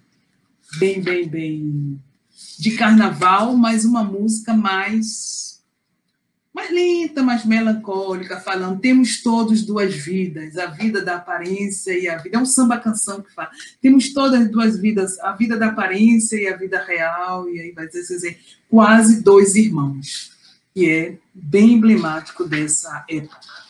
O próximo deles coloquei, porque eu queria, depois desse eu vou dar uma paradinha, que é para depois eu vir para os novos que pegam Brasília. Assim aí, que esse também que vem agora é muito interessante, porque é o Salve Geral, o dia que São Paulo parou, de Sérgio Rezende, que é também, de uma certa forma, vocês vão ver, é aí que você vai ver a formação dos códigos, das leis, dos sítios, de um monte de preso vivendo na pior das situações. Você vê que o slide que está completamente à minha direita, que tem justiça, paz e liberdade, é justamente isso que eles vão falar. Porque na metafísica da modernidade, antes dela entrar na pós-modernidade, os valores universais seriam justiça, paz e liberdade e tudo mais, mas eram os direitos universais para todos. Na pós-modernidade, esses direitos vão ser desmembrados. Eles vão ser desmembrados de acordo com as minorias, de acordo com as corporações, de acordo, eu ia dizer, com os espaços semiosféricos. Então, a justiça, a liberdade e a paz para esses homens aí não é a mesma que você vai ter para outros. Justiça, liberdade e paz para as mulheres é bem diferente, é um outro código. Para os gays é um outro código, e até dentro dos próprios espaços o corpo é desmembrado, que eles têm até, fala assim, o sujeito jurídico ele é desmembrado porque existe a questão da privação sexual, que você tem que proteger sua área genital, a proteção da sua boca, sua parte da boca, que é onde você tem o direito ou não de falar, a proteção dos seus pés, de você ir e vir, essa questão toda. Até que eu estava assistindo até outro dia uma emissão na Rádio Canadá que falava exatamente as pessoas dizendo que essa pandemia tira a liberdade das pessoas de ir e vir, porque confina todo mundo. Aí a maior polêmica, você não sabe, né? Como eu estava vendo hoje, até no jornal hoje, alguém dizendo isso é tirar nosso direito de ir e vir, porque essa doença é inventada, Ainda tem gente que pensa assim, então outros que não pensam ficam em casa confinados. Então você tem essa questão da legislação, das leis de acordo. Então eles trabalham o dia que São Paulo parou, é muito, muito emblemático, porque vai mostrar o PCC, aí agora é o PCC, o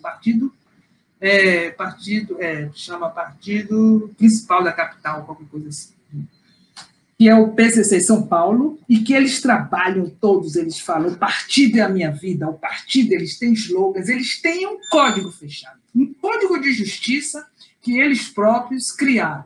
Então, toda essa linguagem que a gente estava falando, né?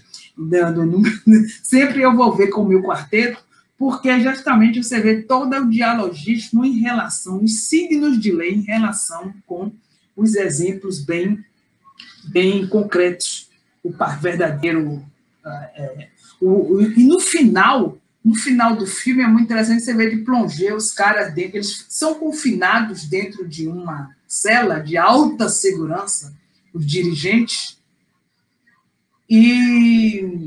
mas os que saem, os que estão do lado de fora, atemorizam a cidade de São Paulo, começam a matar todos, porque eles têm nem governador, nem secretário de segurança conseguem conter aquela onda de violência que eles saem falando. Então, eles têm que vir e falar com os caras confinados. Você vê, assim, de uma plongé a cela, os caras andando, dando voltas na cela, com o celular na mão, falando dali de dentro, daquele espaço que é uma técnica disciplinar, confinado, panótico, falando, se comunicando com os caras que estão do lado de fora, dizendo, parem, eles vão nos tirar daqui. Quer dizer, um código de infradireito bastante complexo, bastante duro, bastante articulado, porque código é articulado, que eles conseguem para poder dominar o secretário e governador de São Paulo. São Paulo parou por causa deles. São Paulo parou. Bom, deixa eu dar uma paradinha aí, falei antes de eu chegar em Brasília.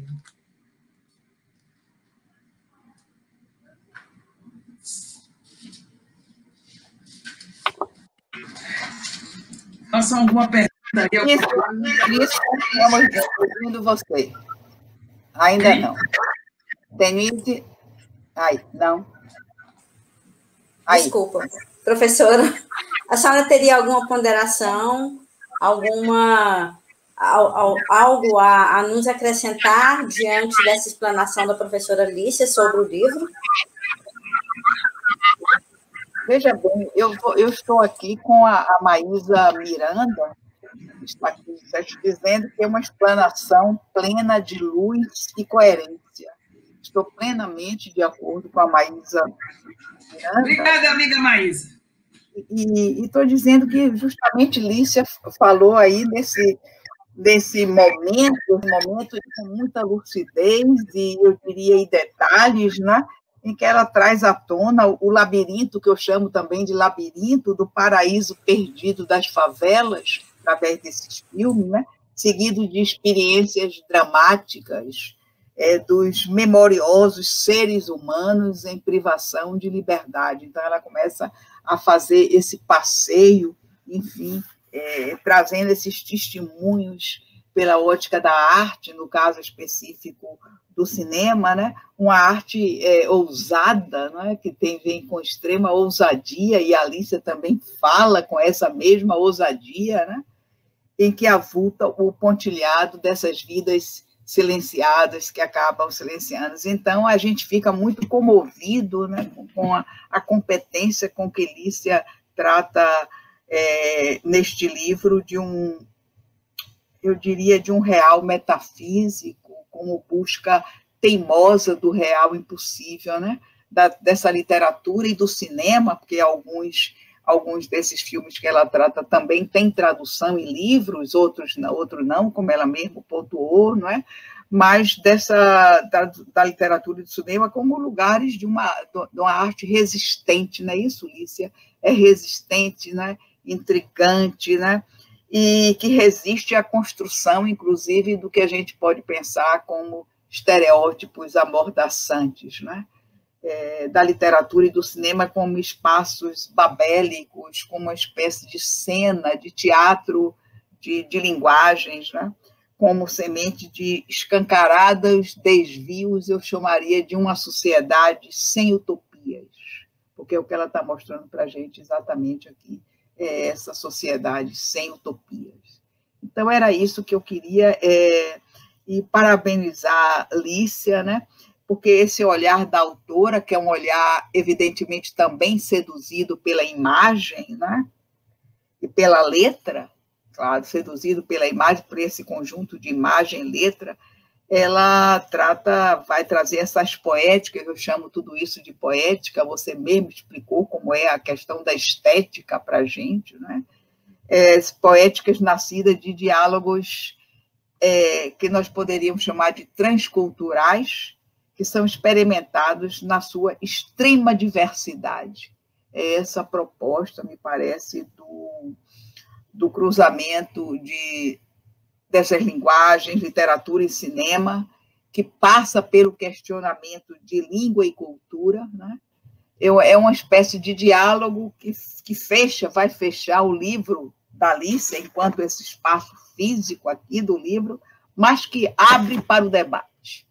E eu acho que esse realmente é um ponto importante da proposta de Lícia, né? A gente, ao fechar o livro, a leitura desse livro, que eu indico para todos nós, professores, docentes, pesquisadores, estudantes, né? Porque é um livro que, ao fechar, eu estou falando a fechar porque, por conta do prefácio, eu tive que ler o livro para fazer o prefácio, né? Então, é um livro que você fecha, mas que fica com essa possibilidade assim, muito grande mesmo, esse convite ao debate, né? Que nada está fechado, tudo está simplesmente aberto para esse debate, Denise, que você está muito bem conduzindo.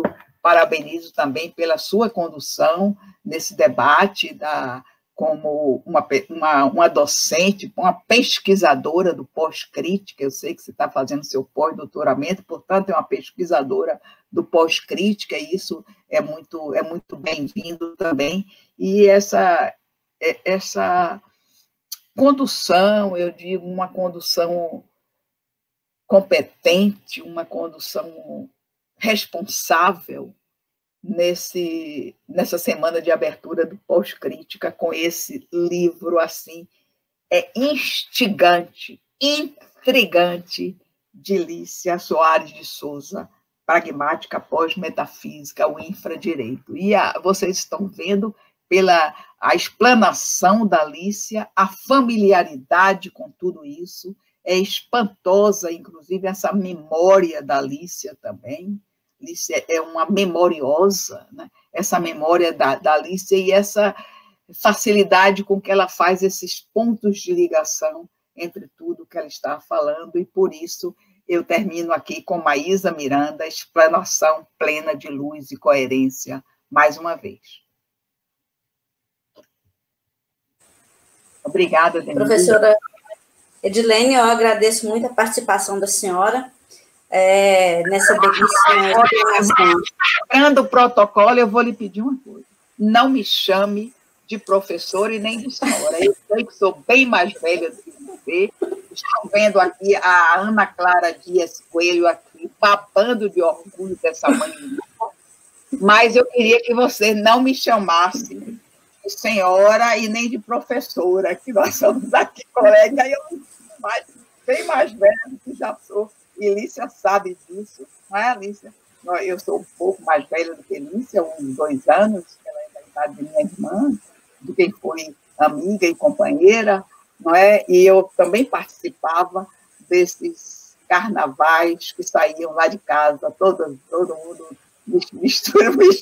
vestido de careta, né? Vou sair de palhaço, você de careta, e guardávamos as verdades nas gavetas. Íamos para a rua, não é isso, Lícia? Eu falo isso com carinho, admiração. Eram mortalhas. Mortalhas. Meu pai que está aí. Olha bem, sim, Denise, você vai mandar, você vai... Sim, eu agradeço muito Mas eu queria ainda... a intimidade, professora Edilene, e queria só comentar um pouquinho do que a senhora falou, abrangendo como que a professora Alicia, ela nos coloca a par desse infradireito, e ela nos mostra a decadência do Estado de Direito atual, né? Que nos abre uma discussão também de uma decadência tal que leva até um termo que o Mambembe cunhou recentemente, que seria a necropolítica, né? Mas eu vou passar para a pergunta do Braulio Santana, professora Alicia. Ele pergunta o seguinte: o que a senhora esperava do longa-metragem Orfeu, de 1999, quais as diferenças e ou edições percebidas na obra cinematográfica em comparação à obra literária? Eu gostaria que a senhora respondesse a pergunta do nosso participante. Eu acho que o que eu esperava, eu acho que eu já disse, que eu esperava aquela natureza órfica de alegria, de felicidade, que inclusive a música de Jobim, né, fala, felicidade, não é aquela música de tristeza, não tem fim, aquelas pessoas todas dançando, lata d'água na cabeça, eu assisti aquilo várias vezes, e quando o Eurídice morre, o Orfeu morre, as crianças pegam o violão e começam as crianças, o filme termina as crianças dançando. E começou uma grande carnavalesca, e eu digo, oh meu Deus, olha aqui, eu gostava, assistia, via. Então, o que eu não esperava em 99, a pergunta é essa, o que eu não esperava, porque na época eu não estava familiarizada com linguagens de crime organizado. Então, eu fui pensando que haveria seria uma reedição dessa alegria, desse carnaval, dessa tristeza não tem fim. Chega lá, era o crime dentro do morro. Entendeu? E eu digo, não é isso, não é esse a proposta do filme, da obra do Orfeu, nada. Ele morre, ele sofre as pedradas das noivas, né, que são as mênages e tudo, né, quando ele perde a Eurídice. Mas esse crime organizado, assim, traficante de droga vai matar ela. Então, eu não esperava isso. Então, depois de muito tempo, que eu fui rever, eu disse, meu Deus, como é... Aí eu já estava... Olha aí, a questão das competências enciclopédicas, como diria Humberto Eco, como também eu estava falando aqui no meu quarteto metafísico, da cultura da cinosfera, que muito trabalhou o texto de cultura, inclusive foi nossa amiga Jerusa Pires, que falava dessa cultura presente no texto, não é? Então, a cultura já está presente no texto, porque eu já estou familiarizada com a linguagem de crime organizado. Então, o que eu não esperava era isso, e depois que eu fui ver, eu digo, não, estava mostrando já uma realidade que estava se formando inicialmente nas grandes cidades de São Paulo e que depois ia se espraiar pelo país. Então, exatamente é isso. E a obra passou por várias tradições e ela chega no Brasil exatamente colocada na favela com o negro no carnaval. Então, essa aí é a diferença da obra em relação aos originais, né? Então, eu queria, até para terminar, desculpa, Braulio, não sei se você ficou satisfeito, mas deixa eu terminar, porque eu não gostaria de não mostrar isso. Eu queria que você mostrasse os 2 últimos slides para eu terminar, porque eu gostaria de falar mais tempo, mas nós não temos mais tempo. É sobre os 2 últimos, porque vai chegar o momento, eu trabalho todos esses livros, mas eu vou mais adiante, e eu acho, olha o que era bom de antigamente você ter livrarias, é que você anda pelas livrarias e descobre. Então, eu passeava pelas livrarias, pelos livreiros, e descobria livros que não são apenas aqueles que as pessoas indicam, mas aquele prazer de andar pelas prateleiras, olhando e descobrindo. Eu descobri livros que vieram fortalecer essa pesquisa e essa análise. Então, eu descobri esse André Nunes, policial distópico, crime organizado, chegou ao STF. E fiquei impressionada, porque a gente falou tanto de labirinto das favelas. Então, é como se o labirinto se estendesse pela cidade moderna. E chega o PCC chega ao STF.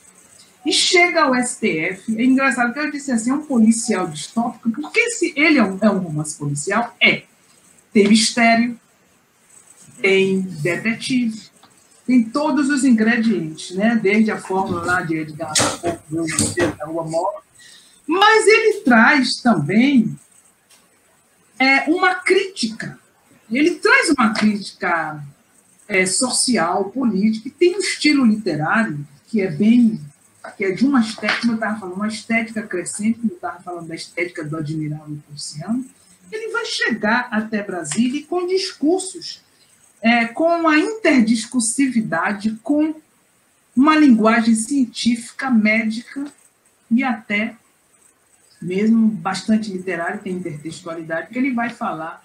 Os caras saem do PCC e colocam seus bandidos, seus integrantes para aprender direito, e eles vão chegar ao Instituto, como é o nome dele? Ao Instituto de Neurologia de Recife, e através disso, aquele que eu sempre perco, como é o nome o de Ricardo Brenan, que morreu ano passado de Covid, o Instituto Museu, que é descrito no livro de uma forma belíssima, que com as palmeiras imperiais e tudo mais, e eles vão chegar lá, eles estão criando um dispositivo, aí tem toda a linguagem, né, toda a linguagem científica, um dispositivo para colocar nos celulares dos juízes do STF, em que eles vão, isso com advogados que são formados pelo CCC, que saem dos morros cariocas. Eu digo, bom, aí vamos alinhar agora. Eu até chamei o capítulo de O Labirinto Alinhado,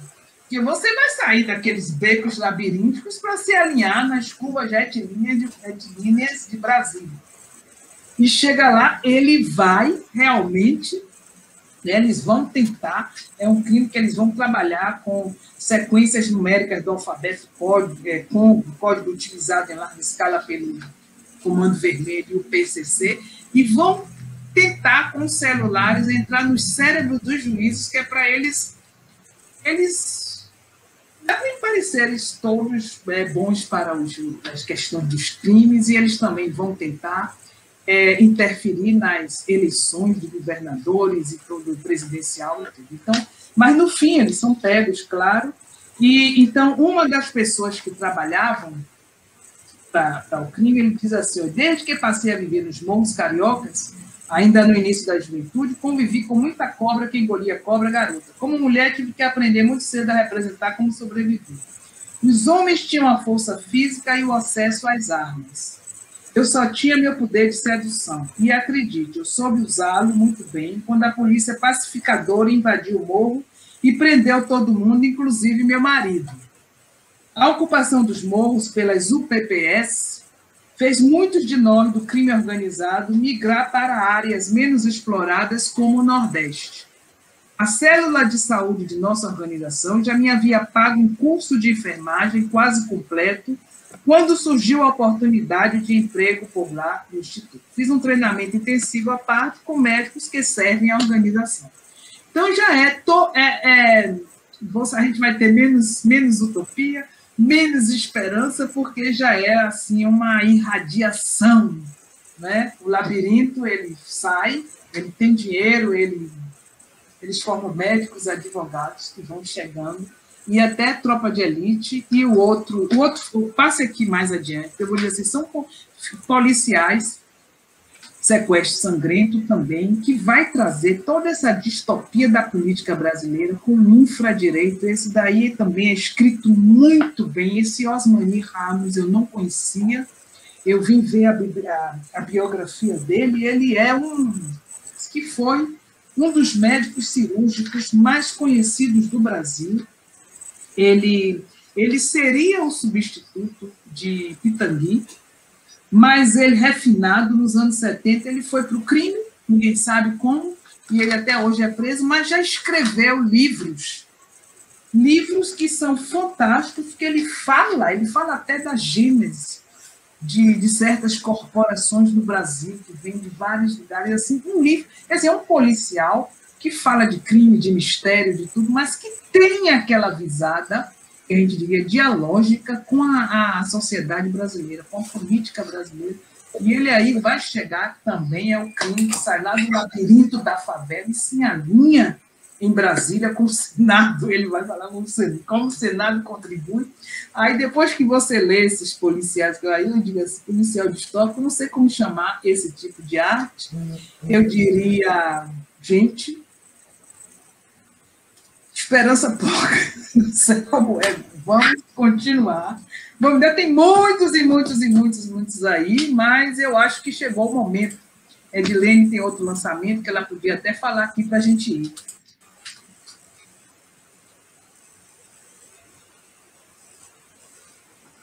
Eu só tenho a agradecer a Edilene, a Denise, ao Pós-Crítica.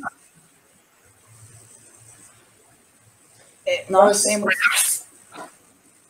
temos agora o lançamento do Cantoril e Antigos Poemas. Nesse cantoril, o poeta Fernando da Rocha Pérez vai fazer o lançamento e a poemação, não é? A voz é dita. E nesses poemas do Cantoril, tem muitos poemas sobre a questão da pandemia também, como ele se sente. Então, passando para as palavras finais agora, eu gostaria muito de agradecer à professora Edilene, dar a voz para ela, para as nossas palavras finais, e muito obrigada pela participação, professora da senhora, quer dizer, Edilene, né? Muito obrigada por aceitar o convite. E passa a palavra para as palavras finais, professora. Bem, foi um prazer imenso, Denise, estar aqui com vocês, nessa roda de conversa sobre o livro da Alicia, o Pragmática Pós-Metafísica, o Infradireito na Literatura e no Cinema Brasileiro. O livro está muito bem editado, é um livro que tem, inclusive, eu gosto de ter essas orelhas, fica livro bem editado. É um livro com 228 páginas, né? E que a Alicia traz 5 capítulos nesse livro. Eu acho que é um livro importante para a gente pensar e refletir sobre o Brasil contemporâneo através da arte, literatura e cinema. Eu agradeço, sou eu que fico agradecida pelo convite da Denise, pelo convite do programa Pós-Crítica da UNEB, e é isso, meus agradecimentos à Alicia, mais uma vez, por essa oportunidade de me fazer ler este livro em um tempo tão difícil para todos nós. Muito obrigada. Obrigada, senhora. Passo as palavras agora para a nossa autora, para os momentos finais, Lícia, por favor. Não é? Com agradecer a Edilene, que aceitou este desafio de fazer o prefácio. Eu vou dizer, é um livro complexo, realmente, é ousado, eu sei que é ousado, mas que abre. Eu sei também, eu vou dizer que é inédito, não vou ter modéstia, não é inédito. Então, é ousado e tudo mais. Então, eu tenho que agradecer a Edilene, que aceitou tanto o prefácio como está aqui, agradecer a você, Denise, por ter feito essa mediação, agradecer a Anderson e a Elizabeth, que fizeram a parte técnica, agradecer a editora Pri, que fez o livro bonito, né, o pessoal técnico lá, os designers e tudo, que fez essa capa maravilhosa. Quer dizer, ninguém se inscreveu para o sorteio, né? Então, também dentro, as fotografias foram tratadas por meu sobrinho João Vinícius Souza, e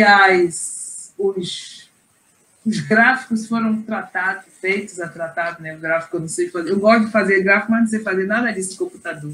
Pela minha sobrinha Lorena Souza, então toda a família, o clã Souza, toda aqui. E também vamos falar de clã, assim, de corporação, nosso clã do pós-crítica aqui, o professor Osmar, muito solidário, muito legal e tudo mais, botando a gente para frente. E aí, ó, já tem Daniela Batista ali querendo sorteio. Se só tem ela, a gente vai dar para ela. Nossa amiga e colega a professora Alicia também integra o corpo docente permanente do Programa Disciplinar de Pós-Graduação em Cultura e Sociedade da UF. É porque não dava para botar tanta coisa. Aí tinha... também quero, Ana Gleise Souza. Aí outra do clã Souza, da clã Souza. E Juliana Matos também quer. Agora vai... Na hora que eu disse no início, ninguém queria. Agora tem um monte de gente querendo. Aí eu vou ter que dar mais de 2, meu Deus. Gente, vamos aí. Tome nota dessas pessoas aí. Eu acho que são... E tome nota dessas pessoas. Olha, já apareceu outra, Tamires Oliveira. Bote os nomes aí. E se for gente do pós-crítica... não, eu dou para todo mundo que se inscreveu. Se for gente do pós-crítica, a gente sabe onde estão. Se não for, você pede aí para botar o endereço, e-mail, qualquer coisa, que a gente entre em contato para entregar depois. Ok. Bom, então eu vou pedir para as pessoas que querem um livro, colocar, por favor, o e-mail, para nós podermos entrar em contato, né? E pegar o endereço para poder enviar. Bom, então eu agradeço muitíssimo a presença de todos vocês. Nós encerramos a nossa live. Eu agradeço o nosso lançamento do livro, que já está à venda, né, Lícia? Já está, no site da editora. Certo, e eu agradeço sobremaneira o professor Osmar, coordenador do programa Pós-Crítica da UNEB, que nos deu a oportunidade de estar presente aqui nessa semana de abertura das atividades. E agradeço a todas as pessoas que nos assistiram até aqui e que se sintam estimuladas a ler o livro, a comprar, a ler o livro. E como bem lembrou a professora Edilene, a partir do livro, abrir discussões sobre literatura, sobre cinema, sobre semiótica, para que renda novos frutos, novos produtos, né? A partir do livro e a partir da teoria da nossa querida professora Lícia. Muito obrigada a todos.